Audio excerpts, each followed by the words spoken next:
Perpignan, un migrant marocain exhibe son sexe.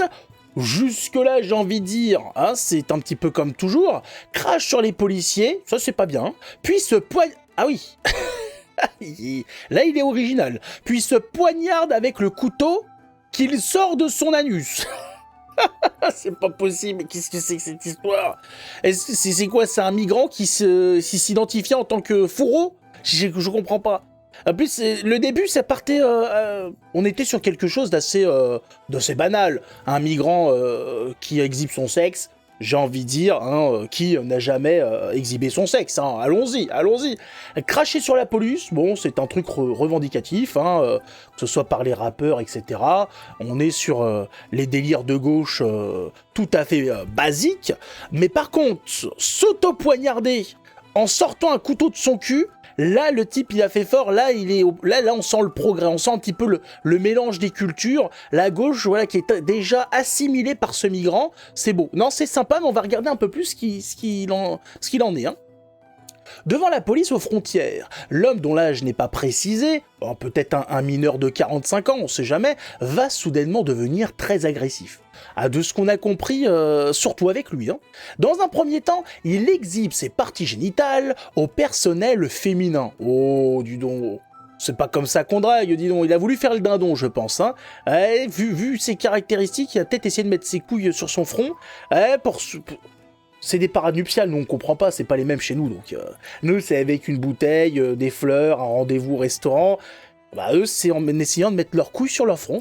Chacun fait avec ses traditions aussi, il faut le savoir. Hein. Alors donc après, il a craché à plusieurs reprises sur les policières. J'ai craché avec la bouche. Hein. Là, c'est pas précisé quand même, parce que quand on passe de... Il exhibe ses parties génitales et crache à plusieurs reprises sur les policières, ça peut être ambigu. Hein. On peut s'imaginer des choses qui ne sont pas. Donc il faut bien dissocier les phrases. J'aimerais savoir avec quoi il a craché. Ça change tout. Hein. On est plus sur le même film. Donc j'aimerais un peu plus de détails, s'il vous plaît. Hein. Et alors que les fouilles n'avaient rien donné, le type est à bout. Donc, où est-ce qu'ils sont allés fouiller? Hein.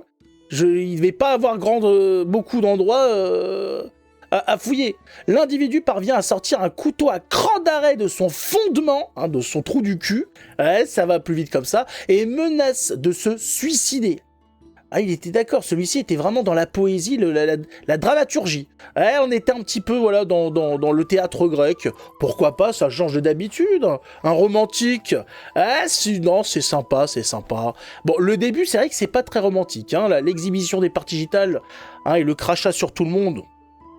On n'est plus sur de la pornographie. On sent l'homme qui est tiraillé entre deux cultures. Et il sait plus où aller, il sait plus comment ça se passe. C'est comme ça qu'on finit avec un couteau à cran d'arrêt dans le cul. Hein. Les gens sont pas au courant, mais il faut faire attention. Hein. C'est pour ça qu'il est très important d'être droit dans ses bottes et de savoir ce qu'on veut dans la vie. Tout le monde connaît un type qui était mi-figue, mi-raisin et qui a fini avec un truc dans le cul. C'est systématique, il faut le savoir. Hein. Tout en pointant également l'arme blanche en direction des forces de l'ordre.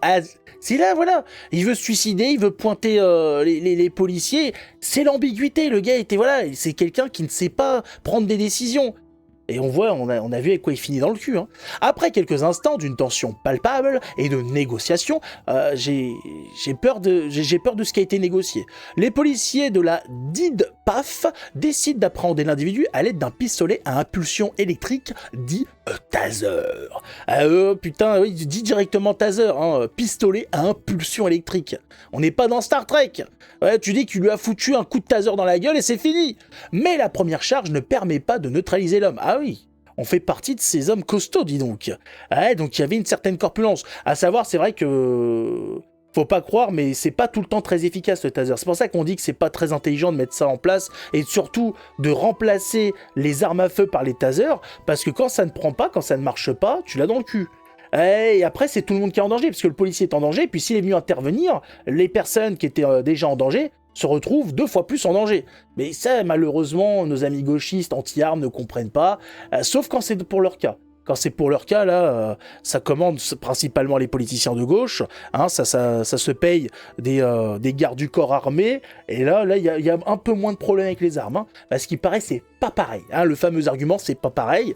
très esquinté à gauche cet argument, lequel se donne 3 coups de couteau dans l'abdomen. Ah oui, l'abdomen, faut faire attention. Ah, le monsieur, effectivement, n'avait pas peur, parce que des coups de couteau à des endroits, je sais pas, par exemple sur l'avant-bras, voilà, ça risque pas grand-chose. Par contre, l'abdomen, il y a moyen de se percer les intestins ou toucher un organe, et alors là, voilà, c'est à bonne nuit les petits. Hein. Là, tu commences à partir avec le petit ours sur son nuage, là, avec les 2 gamins qui ressemblent à 2 serpillères, et c'est fini. Ouais, c'est inquiétant quand même, ces histoires. Ouais, faut faire attention maintenant à tout le monde. Bientôt, faudra se méfier, en plus des gens qui mettent les mains dans les poches, ceux qui commencent à se mettre la main dans le trou du cul. Ah, si, c'est inquiétant quand même.